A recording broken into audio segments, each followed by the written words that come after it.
Good evening all. குழந்தைகளின் மனவளர்ச்சி, அவர்களின் தேவைகள் மற்றும் உளவியல் சவால்களை புரிந்து கொள்ள பெற்றோர்கள் குழந்தை வளர்ப்பில் உளவியல் என்ற இந்த விஷயத்தை தெரிந்து வைத்துக் கொள்வது நல்லது. குழந்தை வளர்ப்பை பற்றியும் அவர்களுடைய வளர்ச்சி, மனவளர்ச்சி பற்றிய கருத்துக்களை பல நிபுணர்கள் அவர்களுடைய தியரியை வெளியிட்டுள்ளனர். இவற்றை பெருமளவில் குழந்தை வளர்ப்பில் பெரும்பாலானோர் பயன்படுத்தி வருகின்றனர். போன வகுப்புல அந்த நிபுணர்களின் சில பேர்களை பார்த்தோம். இந்த வாரமும் ஒரு சில நிபுணர்களின் தியரியை பார்க்கலாம். இப்போ நான் பார்க்க போகும் அந்த ஒரு சைக்காலஜிஸ்ட் பேரு காரல் ரோஜர்ஸ். இவர் அமெரிக்க நாட்டை சேர்ந்தவர். இவர் 1902ஆம் ஆண்டு பிறந்து 1987ஆம் ஆண்டு இறக்குறாரு.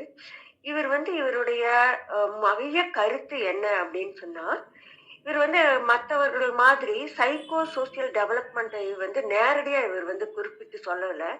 இவருடைய மைய கருத்து என்னன்னா, இவர் மற்றவர்களை விட கொஞ்சம் வித்தியாசப்பட்டு இவருடைய கருத்துக்களை சொல்றாரு. அது மக்கள் இயல்பாகவே வளர்ந்து, அதாவது செல்ஃப் ஆக்சுவலைசேஷன், அதாவது சுய உண்மைப்படுத்துதலை அடைய விரும்புகிறார்கள். அதாவது அவர்களே தங்களை பற்றி நல்லது கெட்டதை தெரிஞ்சு எல்லா நல்ல விஷயங்களையும் தெரிந்து மற்றவர்களுக்கு வெளிப்படுத்தக்கூடிய ஒரு நபராக தான் அவங்க இருக்கிறாங்க.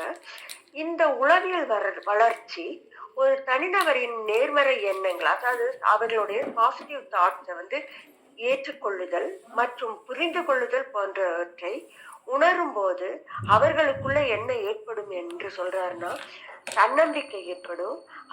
அது மட்டுமல்ல, தனிப்பட்ட வளர்ச்சியின் மூலம் முழுமையான செயல்பட உதவும் என்று கார்லாகர் நம்புறார். அப்போ இவருடைய முக்கியமான சில கார்ல் ரோஜரின் முக்கியமான சில கருத்துக்களை பார்க்கலாம். First self actualisation. இதை தமிழ்ல சுய உண்மைப்படுத்துதல் அப்படின்றது தமிழ்ல மொழிபெயர்க்கப்பட்டிருக்கு. ஒவ்வொரு தனி நபருக்கும் தனது திறன்களை முழுமையாக உணர்ந்து தன்னைத்தானே மேம்படுத்தி கொள்ளும் உள்ளார்ந்த விருப்பம் உள்ளது என்று இவர் சொல்றாரு.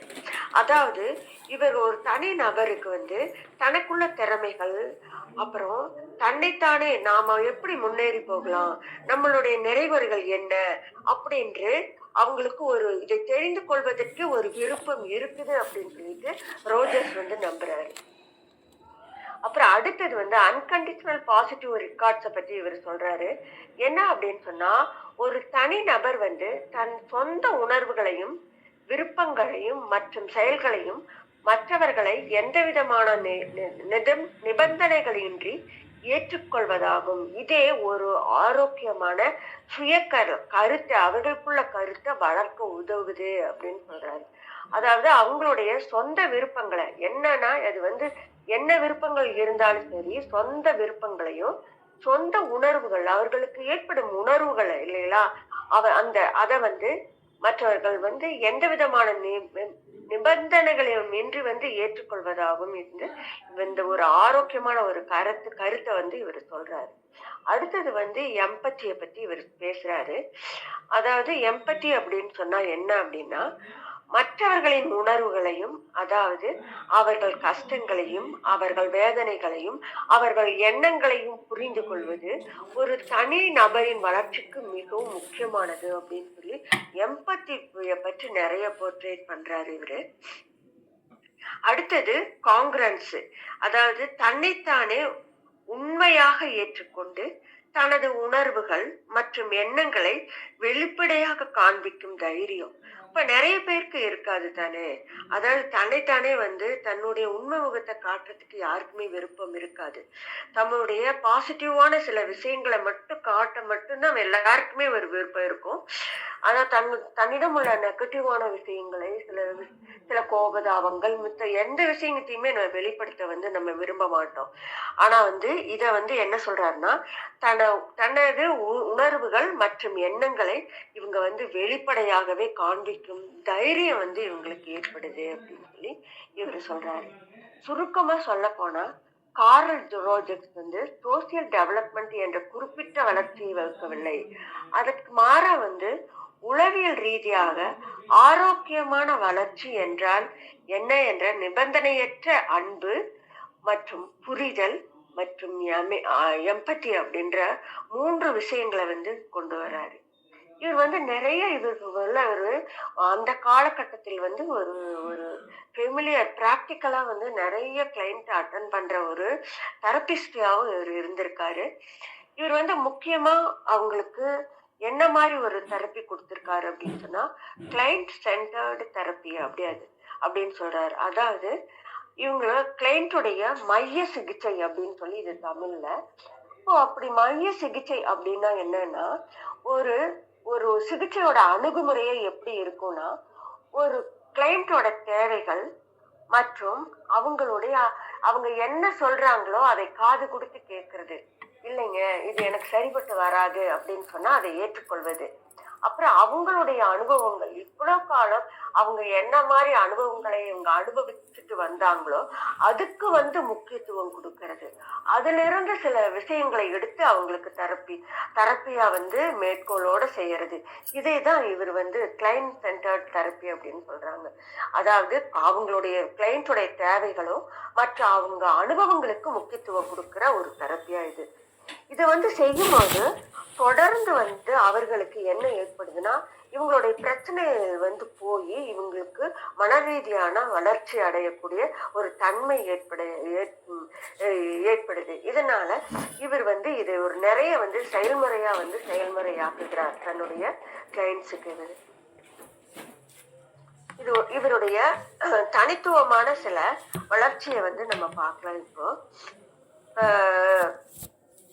ரோஜர்ஸ் என்ன நினைக்கிறார் அப்படின்னா கிளைண்ட்ஸை வந்து ஒவ்வொருவரும் தங்களை தனித்துவமான சூழ்நிலையாக வளர்ந்து மற்றவர்களோட ஒரு வித்தியாசமான நபராக வந்து இயல்பாக இருக்கிறாரு. அதாவது இந்த விஷயங்கள்லாம் இவங்களுக்கு ஒரு எம்பத்தி இருந்தா, ஒரு அன்பு இருந்தா, ஒரு புரிதல் இருந்தா, இப்படி இருக்கும் போதோ இவங்களோட தரப்பில இதையும் கற்றுக் கொடுக்கப்படுது. அப்போ இதையெல்லாம் இவங்க தெரிஞ்சிருக்கும் போதோ இந்த ஒவ்வொரு நபருமே இந்த பிரச்சனையாக வரக்கூடிய ஒவ்வொரு நபருக்குமே தனித்துவமான ஒரு வளர்ச்சி ஏற்படுது. மற்றவர்களை விட ஒரு வித்தியாசமான ஒரு நபராக இருக்கிறாங்க அப்படின்னு சொல்லி இவர் வந்து பயங்கர ஒரு நபரா இந்த மாதிரி ஒரு தெரப்பியை கொடுக்கக்கூடிய ஒரு நபரா வந்து இவர் இருக்கிறாரு. அடுத்த ஒரு நிபுணரை பார்க்க போறோம். அவர் பேர் வந்து ஆல்ஃபிரட் அட்லர் அப்படின்னு சொல்றாரு. இவர் வந்து ஒரு தத்துவ ஞானியாவும் விளங்கியிருக்காரு, மனநல மருத்துவராகவும் இருந்திருக்காரு. இவருடைய காலகட்டம் 1870 வந்து இவர் பிறக்கிறாரு. 1937 முதல் உயிர் வாழ்ந்திருக்காரு. இவர் வந்து ஒரு மனித நேயத்தை பெரும் அளவில் பேசக்கூடியவரா இருக்கிறாரு. அதாவது இவர் செல்ஃப் அனலைசிஸ் தியரிய நம்மளுடைய மாதிரியே நிறைய வந்து அதற்கான ஆராய்ச்சியை வந்து இவர் செய்யறாரு. அப்போ ஆல்ஃபிரட் அட்லர் அவருடைய தியரியை வந்து எது குறிப்பிட்ட சொல்லுது அப்படின்னா இண்டிவிஜுவல் சைக்காலஜி என்று சொல்றாங்க. இத அதாவது தனிப்பட்ட உளவியல் அப்படின்னு சொல்லி சொல்றாங்க. அதாவது ஒவ்வொரு மனிதனும் தாழ்வு மனப்பான்மையை கடந்து வாழ்க்கையில் முன்னேறி மற்றும் நிறைவை பெறுவதற்கான முயல்கிறான் என்ற கருத்தை மையமாக கொண்டிருக்காங்க. அதாவது ஒவ்வொரு மனிதனுக்குமே தாழ்வு மனப்பான்மை இருக்கும், அது இல்லாம இருக்கவே இருக்காது. ஆனா அவன் வந்து தன்னுடைய சர்வைவலுக்காக அதை கடந்து முன்னேறி இவற்றையெல்லாம் கடந்து மேல வந்து முன்னேறி வருவான் அப்படின்னு சொல்லி இவருடைய மைய கருத்தா இருக்கு. அதே மாதிரி குழந்தைகள் வந்து வளரும் போதும் அவர்கள் அனுபவிக்கும் தாழ்வான ஒரு மனப்பான்மையான உணர்வுகளை வந்து அவங்க வந்து அதை சமாளிக்க அந்த வயதிலேயே வந்து அவங்க வந்து சமாளிக்க முயல்கிறாங்க என்றும் இந்த முயற்சி வந்து அவர்களுக்கு ஒரு சமூக பொறுப்புணர்ச்சி மற்றும் தனிப்பட்ட வளர்ச்சிக்கு கொண்டு செல்ல உதவுது என்று இதை வந்து பெருமளவுல இவர் வந்து வலியுறுத்துறாரு. அதாவது ஒவ்வொரு குழந்தைக்குமே ஒரு தாழ்வு மனப்பான்மை இருக்கும். அதை பற்றியான நிறைய உணர்வுகள் இருக்கும் அப்படின்றாங்க. இந்த உணர்வுல இருந்து மீண்டு வெளிவரத்துக்கு அவங்க வந்து நிறைய வந்து அதைய தன் வாழ்க்கையில் ஏற்படும் அந்த இகழ்வான நிகழ்ச்சிகளை வந்து அவங்க சமாளிக்கிறதுக்கு ரொம்பவே முயல்றாங்க என்றும், இதை வந்து முயற்சிக்கும் போது இவங்க சமூக பொறுப்புணர்ச்சியா வராங்க என்றும், இது இவர்களுடைய தனிப்பட்ட வளர்ச்சிக்கு வந்து இது ரொம்ப பயன்படுது அப்படின்னு சொல்லி இந்த கருத்தை வந்து அட்லர் வந்து பெருமளவில் வற்புறுத்தினார். அப்புறம் குடும்ப அமைப்பு, சமூக பின்னணி மற்றும் தனிநபரின் வாழும் முறை ஆகியவற்றை ஆகியவை வந்து ஆளுமை வளர்ச்சிக்கு முக்கியம் என்று அட்லர் கூறுறார். அதாவது ஒரு குடும்ப அமைப்பு அப்படின்ற ஒவ்வொரு குடும்பத்திலுமே ஒவ்வொரு ஒரு ஆட்டிடியூட் இருக்கும், ஒரு பிஹேவியர் இருக்கும். அந்த குடும்ப அமைப்பு அது மட்டுமல்ல, அந்த இவர்கள் வந்து வளரும் இந்த குழந்தைகள் வந்து அந்த ஒரு குடும்ப அமைப்பை மட்டும் அவங்க பார்த்து வளரல, சுற்றி இருக்கிற நிறைய குடும்ப அமைப்பையும் அவங்க பார்த்து வளர்றாங்க. அதே அதே மாதிரி சமூக பின்னணி, இவர்கள் இவர்கள் வாழும் அந்த சமூகத்தில் நடக்கும், அவங்க சுற்றி என்ன நடக்குது அப்படின்ற ஒரு ஒரு விழிப்புணர்வும், அப்புறம் மற்றும் தனிநபரின் ஒரு வாழும் முறை, ஒரு தனிநபர் எப்படி வாழ்றாங்க அப்படின்ற ஒரு சில விஷயங்களை வந்து இவர்களுடைய பர்சனாலிட்டி டெவலப்மெண்ட்டுக்கு முக்கியம் அப்படின்னு சொல்லி அவர் அட்லர் வந்து கருதுகிறார். அட்லரின் வந்து ஆல்பர்ட் அட்லரின் முக்கியமான தியரியை நம்ம பார்க்கலாம். முக்கியமா அவர் எடுத்துக்கொள்வது வந்து இன்ஃபீரியாரிட்டி காம்ப்ளெக்ஸ பத்தி தான் அவர் வந்து நிறைய பேசுறாரு. அதாவது தாழ்வு மனப்பான்மை. குழந்தை பருவத்தில இருந்தே வந்து எல்லாருக்கும் ஏதோ ஒரு வகையில வந்து தாழ்வான சில உணர்வுகள் ஏற்படும். இந்த உணர்வை கடக்கவே இவங்க வந்து இந்த உணர்வுல இருந்து நம்ம மீண்டு வரணும், இந்த தாழ்வு மனப்பான்மையில இருந்து மீண்டு வரணும் அப்படின்றதுக்காகவே அவங்க அதற்காக நிறைய வந்து கஷ்டப்படுறாங்க, உழைக்கிறாங்க, அதற்காக அவங்க பாடுபடுறாங்க, நிறைய விஷயத்தில் எதிர்கொள்றாங்க, அதுக்காக முயற்சிக்கிறாங்க அப்படின்னு சொல்லி இவர் பேசுறாரு. அடுத்தது ஸ்ட்ரைவிங் ஃபார் அ சுப்பீரியாரிட்டி, அதாவது தாழ்வு மனப்பான்மையின் எதிர்வினை அப்படின்னு சொல்றாங்க. அதாவது தனிப்பட்ட மனிதனுடைய தனிப்பட்ட வளர்ச்சி, இந்த வளர்ச்சி வந்து சமூகத்தின் மீது அக்கறை, இந்த வளர்ச்சி, இந்த ஒரு தனிப்பட்ட ஒரு மனிதனின் வளர்ச்சி, அதோடைய தேர்ச்சி மற்றும் இவை எல்லாமே சமூகத்தின் மீது ஒரு அக்கறையை செலுத்தக்கூடியதாக இருக்குது. அது தன்னிச்சையாவே கூடயே வளருது அப்படின்னு சொல்றாரு. அதற்கான செயலை இவர்கள் சமூகத்தின் மீது உள்ள அக்கறைக்கான சில செயல்களை வந்து இவங்க செய்யறாங்க அப்படின்னு அதற்காக உந்தப்படுகிறார்கள். இதுல வந்து ஒரு தேர்ச்சி படும் போதோ, இத வந்து தனிப்பட்ட ஒரு நபரின் அந்த நபருக்கு ஏற்பட்ட சில தாழ்வு மனப்பான்மையிலிருந்து மீண்டு வரும்போதோ அவர்களுக்குள்ள ஒரு வளர்ச்சி ஏற்படுது. அதே மாதிரி நிறைய விஷயங்களில் தேர்ச்சி பெறுகிறாங்க. அதாவது அடிபட்டு மேல வரும்போது சமூகத்தின் மீது ஒரு அக்கறை, அதற்காக இந்த சமூகத்துக்காக நாம ஏதாவது செய்யணும் அப்படின்ற மாதிரி உந்தப்படுறாங்க அப்படின்னு சொல்லி இவர் சொல்றாரு. இது ஒரு சுயநலத்திற்கான செய்தியா இல்லாம ஒரு நல்வாழ்வை நோக்கமாக கொண்டிருக்க வேண்டும் என்று அட்லர் வந்து தன்னுடைய பேச்சுல வந்து நிறைய வந்து வலியுறுத்துறாரு. அடுத்து வந்து சோசியல் இன்ட்ரெஸ்ட் பத்தி இவர் பேசுறாரு. அதாவது சமூக ஆர்வம். மனிதர் வந்து சமூகத்துடன் பிணைக்கப்பட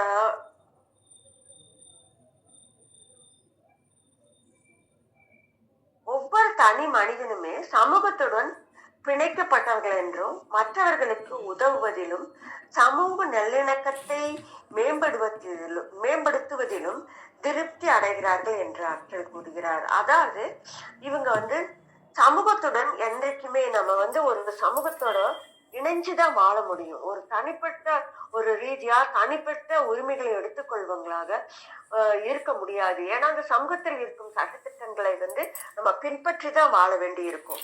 இதையெல்லாம் வாழும் போதோ இவங்க வந்து இந்த மாதிரி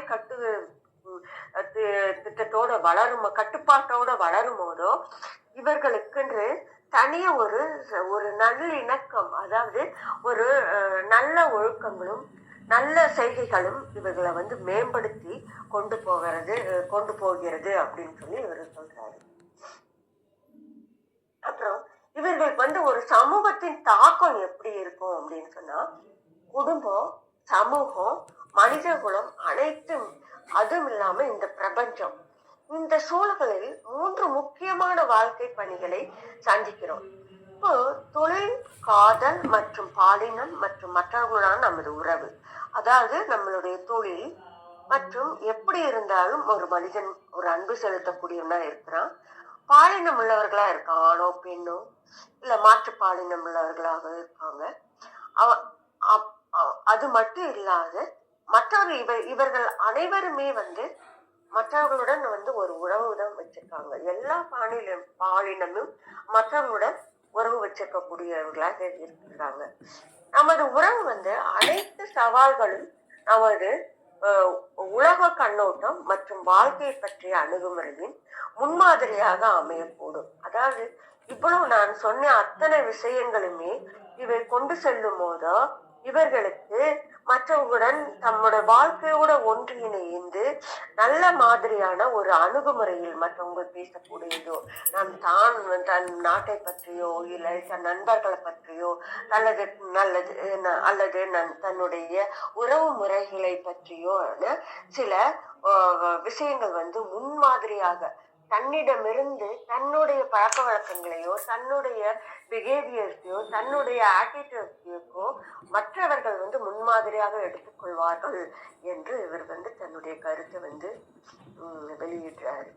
அதே மாதிரி மன ஆரோக்கியம் இந்த தியரியில இருக்கிற மாதிரி இருக்கும் போதும் கண்டிப்பா ஒரு மன ஆரோக்கியம் கண்டிப்பா கிடைக்கும் அப்படின்னு சொல்றாரு. ஏன்னா மன ஆரோக்கியம் நம்மளுக்கு எப்படி உடல் ஆரோக்கியம் முக்கியமோ அதே போல மனோ ஆரோக்கியம் ரொம்ப முக்கியமானதாக இருக்குது.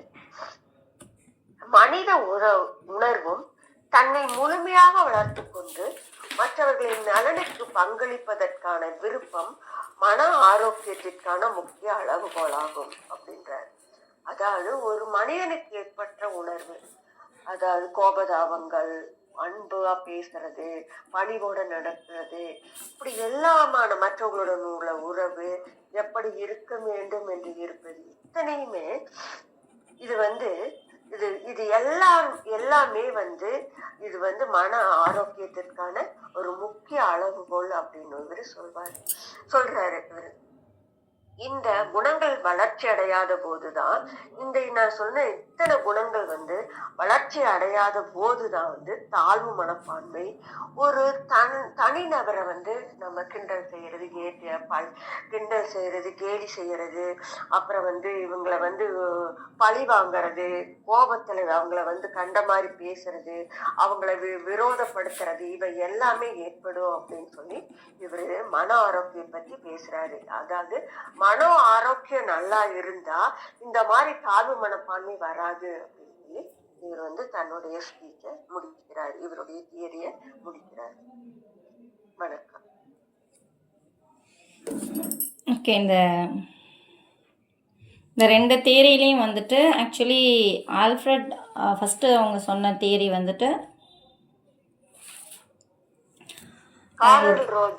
கார்ல் ரோஜர்ஸில் அவர் ஒவ்வொருத்தருடைய குணம், அவங்களுடைய பர்சனாலிட்டி இன்ஹெரண்ட்டாக இருக்குது, அவங்களோட முழு திறமையை வெளிப்படுத்திக்கிறதுக்கு எல்லாருமே ட்ரை பண்ணுறாங்கன்றது தான் சொல்கிறாரு. அது எப்போ அவங்க அதை சக்ஸஸ் ஆக்க முடியுது அப்படின்னாக்கா, அன்கண்டிஷனலாக நம்ம அதை அங்கீகரிக்கும் போது. நம்ம குழந்தைங்க வளர்ப்பில் என்ன பண்ணுறோன்னா கண்டிஷன் போடுறோம், இப்படி தான் இருக்கணும், நீ ஃபஸ்ட் ரேங்க் தான் வாங்கணும், இந்த ஒரு விளையாட்டு நீ கற்றுக்கிறியா அதில் நீ ஃபஸ்ட்டு வரணும் அப்படின்னு ஒரு கண்டிஷன் போடுறோம். பட் அது அன்கண்டிஷனலாக இருக்கும்போது அது பாசிட்டிவாகவும் அதை அக்செப்ட் பண்ணும் பொழுது அவங்களுக்குள்ளேயே ஆக்சுவலி எல்லா குழந்தைங்களுக்குள்ளேயுமே ஒரு இன்ஹெரண்ட்டான உள்ளுக்குள்ளே அவங்களுக்கு ஒரு அச்சீவ்மெண்ட் குணம் இருக்கும். அந்த செல்ஃப் ஆக்சுவலைசேஷன்றது அதுதான். நம்ம இந்த டாப் பொசிஷனுக்கு போகணுன்ற ஆசை எல்லாருக்குமே இருக்கும். அது எப்போ சக்ஸஸ் ஆகுது, அந்த முழு திறமையை அவங்க எப்போ கொண்டு வருவாங்கன்னா, அன்கண்டிஷனாக நாம் அதை பாராட்டும் பொழுது அதை வந்து அக்செப்ட் பண்ணிக்கிறது, அன்கண்டிஷனாக அக்செப்ட் பண்ணணும், அன்கண்டிஷனல் லவ் கொடுக்கணும். அதே மாதிரி அவங்க விருப்பப்படுற அந்த ஒரு விஷயத்தை செய்யறதுக்கு அதை மதிக்கணும். நம்ம அவங்களோட விருப்பம் வந்து ஒன்று இருக்கும். நம்மளுடைய பேரண்ட்ஸோட விருப்பம், நாம் என்ன படிக்க முடியலையோ அதை படிக்கணும்னு நினைக்கிறது. இப்போ ஒரு டாக்டர் ஆகணும்னு நாம் ஆசைப்பட்டிருப்போம், நம்ம குழந்தை டாக்டர் ஆகணும் அதை திணிப்போம். பட் அவங்களுக்குன்னு ஒரு திறமை, அவங்களுக்குன்னு ஒரு ஆசை, அவங்களுக்குன்னு ஒரு எய்ம் இருக்கும். ஸோ அப்போ அதை வந்து நம்ம ரெஸ்பெக்ட் பண்ணுறதுன்னு ஒன்று இருக்கு இல்லையா, அதுவுமே ஒரு அதை அங்கீகரிக்கிறது தான்ன்றது சொல்கிறாங்க.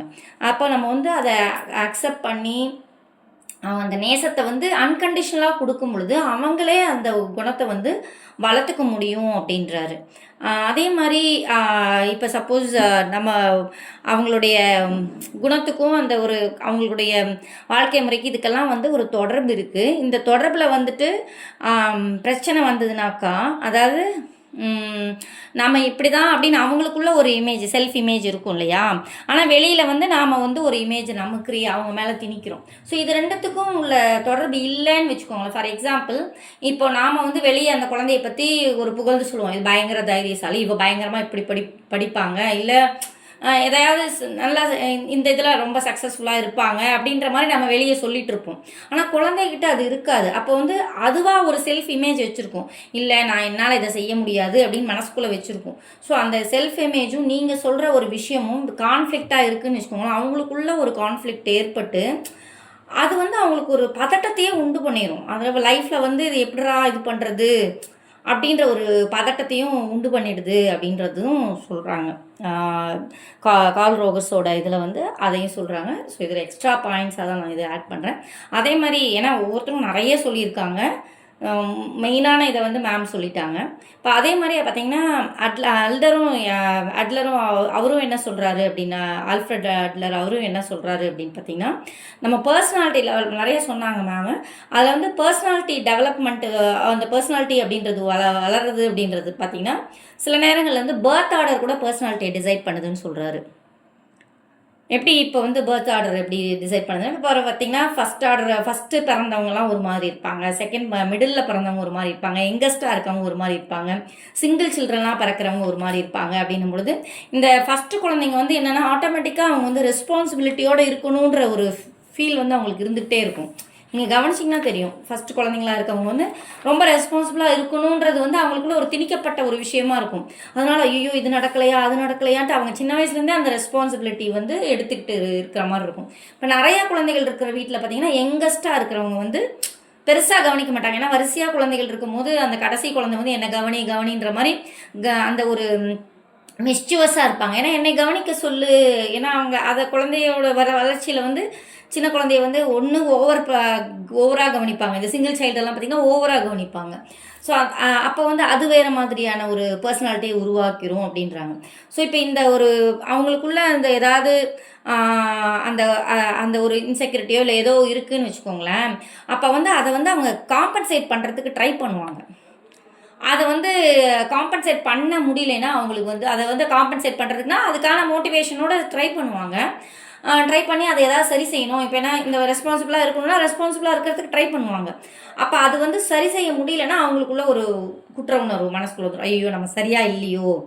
ஏன்னா அந்த கேரக்டர் அவங்க பர்சனாலிட்டி அப்படி தான் இருக்கணும் அப்படின்றது இருப்பாங்க. பட் அதை செய்ய முடியலன்னும் போது அவங்களுக்கு ஒரு கன்ஃபியூஷன் ஆகிடும் அப்படின்றாங்க. இப்போ வந்து ஆக்சுவலி வந்து நம்ம காம்ப்ளெக்ஸஸ் டெவலப் ஆகுது, பர்சனாலிட்டியில் வந்து இன்ஃபீரியாரிட்டி காம்ப்ளெக்ஸ் டெவலப் ஆகுது, சுப்பீரியாரிட்டியாக வளர்ந்துடுறாங்க அப்படின்னு நம்ம சொல்கிறோம் இல்லையா. அதில் வந்து பார்த்திங்கனாக்கா ஆக்சுவலி அது எப்படி அவங்க வந்து அந்த காம்ப்ளெக்ஸ்க்குள்ளே போகிறாங்க அப்படின்னாக்கா, சின்ன வயசுலேருந்து நம்ம குடும்பம் என்ன சொல்லி வளர்த்தது, அப்புறம் கூட பழகிறவங்க என்ன சொல்கிறாங்க, அவங்களுடைய அந்த சேம் பியர்ஸ் அவங்களுடைய கூட வர்றாங்க இல்லையா, ஸ்கூலில் படிக்கிறவங்க என்ன சொல்கிறாங்க, அப்புறம் வந்து பார்த்திங்கன்னா அவங்களோட சுற்றி இருக்கிற உறவுகள், ஸோ என்ன ரிலேஷன்ஸாக இருந்தாலும் சரி, இவங்கெல்லாம் என்ன சொல்கிறாங்கன்றது பொறுத்து தான் அந்த இன்ஃபீரியாரிட்டி காம்ப்ளெக்ஸோ இல்லை சுப்பீரியாரிட்டி காம்ப்ளெக்ஸோ அவங்களுக்குள்ள வளர்க்கப்படுது அப்படின்னு சொல்கிறாரு. ஸோ இப்போ இந்த ஆக்சுவலி நம்ம இன்ஃபீரியாரிட்டி காம்ப்ளெக்ஸ் சில நேரங்களில் வந்து அது தவறானதுன்னு கூட நம்ம நினைப்போம். ஐயோ இன்ஃபீரியாரிட்டி காம்ப்ளெக்ஸ் வந்து அவங்களால வளர்ச்சி இல்லாமல் போயிருமோன்னு அப்படின்னு சொல்லிட்டு. ஆனால் சில நேரங்களில் வந்து பல இடங்களில் வந்து அவர் என்ன சொல்கிறாரு அப்படின்னாக்கா, அது வந்து நம்மளை வந்து ஒரு கோலை நோக்கி ட்ரைவ் பண்ணுது நம்மளை புஷ் பண்ண. அந்த இன்ஃபீரியாரிட்டி காம்ப்ளெக்ஸ் இருக்கவங்க தன்னைத்தானே புஷ் பண்ணி அந்த மேலே போகணுன்றத விருப்பப்படுவாங்க அப்படின்ற மாதிரி அவர் சொல்கிறாரு.